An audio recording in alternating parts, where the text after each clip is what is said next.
All right, hello, it's me, Brian. We're going to now move into the kind of the flip side of derivatives, which is to calculating areas and distances. So we were looking at rates of change, and now we're going to, in a sense, go from rates of change back in the other direction. And it turns out that the interpretation is going to be either areas or distances. So we'll take a look at this through some examples. The idea is we're going to look at attempting to, if you have some curve and you want to calculate the area under the curve, between this curve of y equals f of x for some function. You can kind of think about the approximation of the area underneath by if you were to take points along this interval between, say, a starting point A and an ending point B, and you look at these the function values along here. You can sort of break this up into a bunch of little rectangles, okay? Well, here I'm going to just break it up into a bunch of like little, I'm off by a little bit. That's fine, don't worry about the preciseness of this. Actually, let's think about if we were to break this up into kind of trapezoids, you could connect the starting point to the ending point, and you'd be doing a pretty good job of approximating the shape of this curve with just a sum of the areas of a bunch of little trapezoids. Trapezoids are easy to calculate.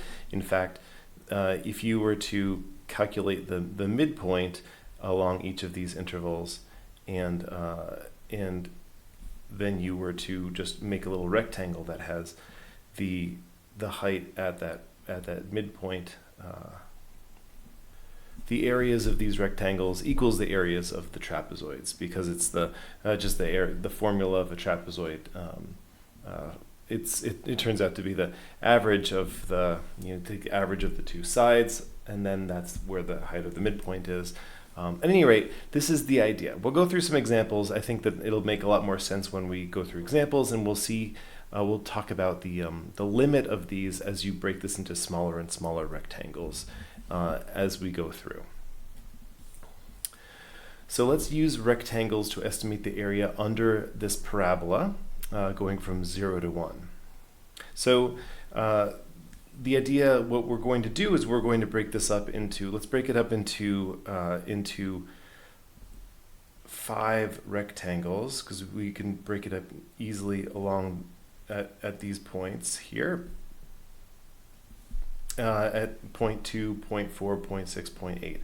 Now, we're going to do this using a couple different forms. We use the kind of the rectangles with the ending. We can use either the height this is at the end of the interval or at the start of the interval. So at the end of the interval, this is what you would call the right rectangle sum. And then the other one would be the left rectangle sum. So the left rectangle sum, this is a little bit off. So you can see you got like this one approximation, which is using these rectangles where the height of the rectangle is at the leftmost. The interval, like left endpoint of the interval, and then the other rectangles are based on the height of the curve at the right endpoint of the interval.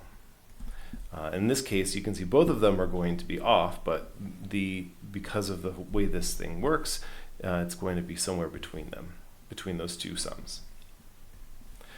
So here we actually have the points, and we can approximate using these endpoints. Of course, you know that the point at 1, 1, and then we also have the point 0, 0.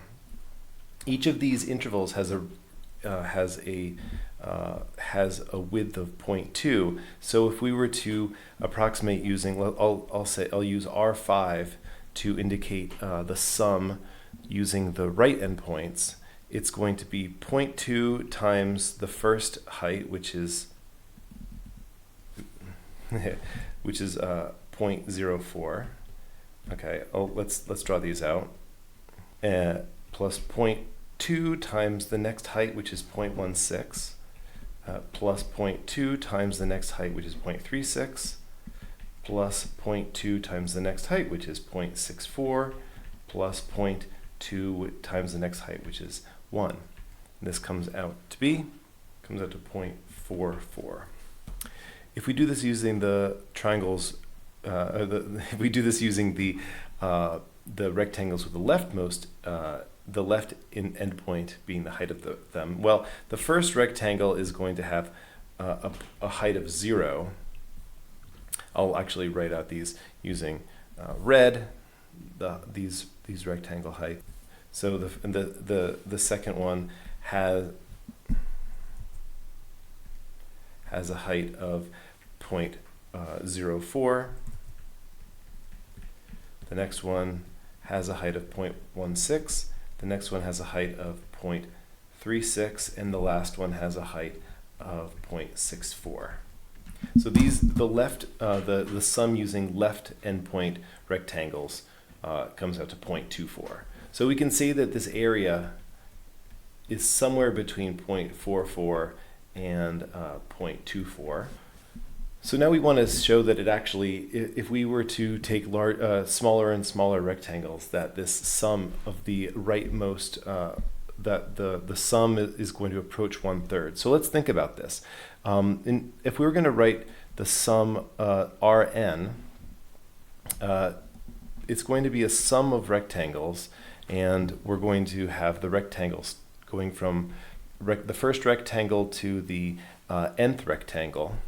Each rectangle is going to have a width of, 1/n. That's going to be the width of each rectangle. And the height of the rectangle I, it's going to be, so we're going to be going from 1 to n, and each of these is, let's see, we're going to start, so the first one is going to have, it's going to be at the point when x equals 1/n, then we have x equals 2/n, all the way up to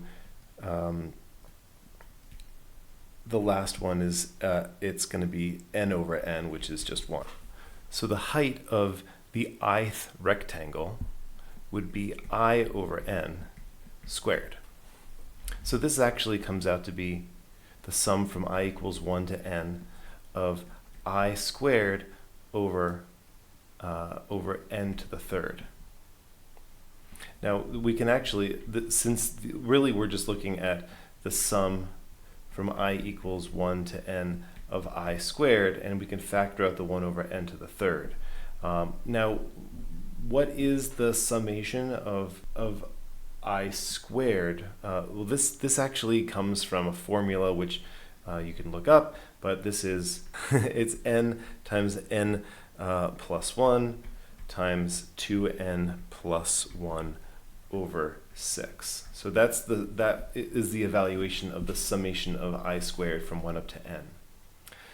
Now, okay, so what we're really interested in saying is the limit. What's the limit as we go to more and more and more and more and more rectangles of Rn? This is the limit as n goes to infinity of n times n plus 1 times 2n plus 1 over 6n to the third. Now this is the limit as n goes to infinity of, it's 2n to the third plus some other terms which are powers of n that are smaller than 3, and then 6n to the third. And by now we've done enough limits, and you could use L'Hopital's rule, or you can just look at the ratio of the first terms, of the coefficients of the first terms. But you can see that the ratio is 2 to 6, which is 1/3. So that's going to be the limit if you were to chop this up into thinner and thinner and thinner rectangles. So this is this idea of taking the limit as we take more and more and more rectangles is going to be what we define as the area of the region lying under the graph of a continuous function. So we have some function f. We write y equals f of x, and if we're interested in this area, the area of this, the idea is if we were to chop this up into thinner and thinner and thinner rectangles, where each time we, every time we do a chopping, and we're doing it into consistently shaped or width delta x. This would be if we're for Rn, where we're going from some start point to some end point. We take the range and divide it by n. That's going to be our delta x, and so we're going to just be taking the limit using the right endpoints. And it turns out that if we use the right endpoints, or if we use the left endpoints, the limit as n goes to bigger and bigger and bigger, and finally to limit at infinity, it'll limit to giving you the area under this curve. That's the idea. So we'll know in practice we're going to find some tricks that are going to help us find these areas without using limits every single time, just as we did with derivatives. But for now, we're going to kind of practice with this concept, and then once we get this down, we'll learn the shortcuts. Okay, so let's look at the area under the curve f of x equals e to the negative x between x equals 0 and x equals 2. We'll use right endpoints and find an expression for a as a limit. So if we're going from, so first off, the sum using right endpoints, let's say we break it up into n of them, it's going to be the sum of a bunch of rectangles, I equals 1 to n. Now, as I said, the width of each of these is going to be the like the delta x, how wide they are. If we're breaking this up, the total range is 2 minus 0, and because we're breaking up into n of these rectangles, it's 2 minus 0 over n. That's the width of the rectangle. And the height of the rectangle is going to be, so when we're going from 0 to 2, xi is going to be 2 over 2I over n. So for example, we go from so we have 2 over n. We have 4 over n, 6 over n. Eventually, we get up to it's going to eventually be 2n over n, which is going to be 2 as our last a right endpoint. All right, so we have 2I over n, but that's the x value, where we have e to the negative 2I over n. So this would be our expression for the right endpoint, and the limit as n goes to infinity of this summation, I equals 1 to n of 2 over n, which in fact could be taken out to the negative 2I over n. That would be our expression for, this is our expression using a limit for a, and to estimate it using midpoints and 4 subintervals. Now, I'm not going to bore you with all the calculations, but I will show you the results. Okay, so here's what the approximation of this area would be using 4 rectangles where the height of the rectangle is at the midpoint of each of them. So each of the rectangles has a width of 0.5, right? Because we're going from 0 up to 2. And the midpoint is, so x sub I is found where you take I minus 0.5 times the width times the, times the 0.5, or the 2 minus 2 over 4, right? So what I minus 0.5 is going to do for you is instead of going to 1 times 0.5, 2 times 0.5, it goes to 1 and then goes back a half step. That takes you to this point here, right?